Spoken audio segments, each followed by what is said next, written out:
For those of you that don't know, Musa I was the 9th mansa, which is a Bambara term for king, of the Mali Empire, which was an entity that spanned over modern-day Senegal, the Gambia, Mauritania, Guinea, and of course the modern state of Mali. Musa was, to put it simply, filthy rich. Some estimates of his personal net worth peg the number at roughly around $400 billion.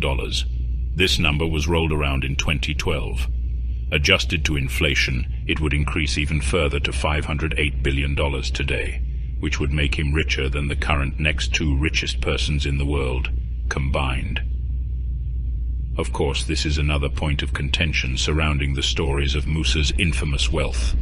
The figure has been attributed to a 2012 infographic published by the website Celebrity Net Worth, which estimated Mansa Musa's wealth in modern terms based on the value of gold during his reign. However, this figure has been widely disputed by historians and economists as an exaggeration, with some estimating his wealth to be closer to $100 billion or even less. It is worth noting that the concept of personal net worth as we understand it today did not exist during Mansa Musa's time, and the economy of medieval West Africa was vastly different from modern economies. That's not even to take into account other factors such as the parity of Musa's wealth as a percentage of the world economy during his time versus the wealth of any one singular billionaire as a percentage of the modern world economy. Or counter-arguments like the fact that Musa might have gotten riches, but he could not have gotten his hands on something as delicious as the wasabi Doritos I can get from my local Mega Image for a $0.99, but I digress. Bottom line is Musa was indeed rich, but his wealth size is not something we can determine. What we know for sure is that like any other rich mofo today, Musa loved to rub it in our noses. So much so he went on a world tour in 1324 to parade it. Well, more specifically, he went on a Hajj, a pilgrimage to the holy city of Mecca. The main reason for this being to increase the status of his empire in the eyes of the rest of the Islamic world.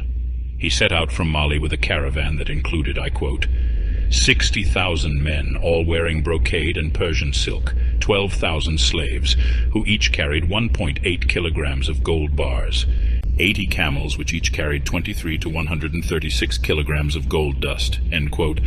So basically a crap ton of gold. Along his route to Mecca, Musa spent a great deal of this gold on expensive gifts, but also distributed a lot of it to the poor.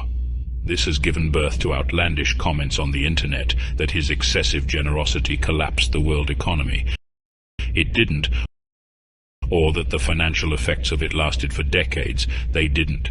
So then, was there any major occurrence?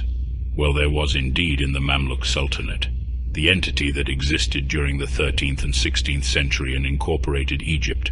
You see, after Musa stopped in Cairo and had a lavish vacay there, he spent and donated gold powder all around, so much so that the value of gold in Mamluk Egypt dropped. This is confirmed by Shihab ad-Din al-Umari, a bureaucrat serving primarily in Mamluk Syria, who stated, "Gold was at a high price in Egypt until they, the Malians, came in that year, 1324. The Mythkal gold coin did not go below 25 dirhams, silver coins, and was generally above, but from that time its value fell and it cheapened in price and has remained cheap till now. In 3037, the Mythkal does not exceed 22 dirhams or less. So gold dropped from a 25-to-1 ratio to a 22-to-1 ratio, and this lasted for 12 years. But was this a big thing? Well, it's complicated. One could attack the accuracy of al-Umari, given that he documented this after his return from Syria, which happened after the 12-year drop had already elapsed. But similar ratios have been confirmed by other sources. The average drop is around 3.6 dirhams, if we look at various sources throughout the year 1324. With al-Umari being the most credible, seeing as he was a public servant who was privy to state affairs. But it's also well worth noting that the dirham has fluctuated for the entire history of the region. DePaul University professor Warren Schultz aggregated a table of data painting an image of the exchange rate in the period building up to the 1324 events and the period after. Side note, ignore the rate in 1337. Al-Makrizi, the author of the source, offers no explanation to the surge, making it most likely a typo.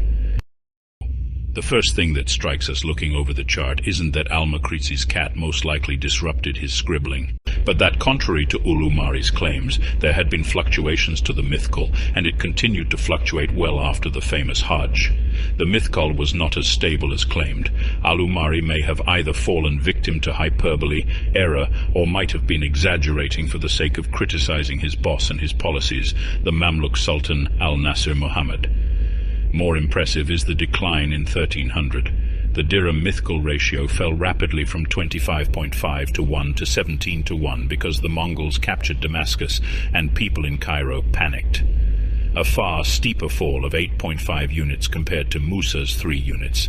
The conclusion would be that Musa's Coachella trip, a pilgrimage, was less of a seismic event and more so an observable ripple in the annals of history. If you enjoyed this video, please support with a like and subscribe. More content on the way.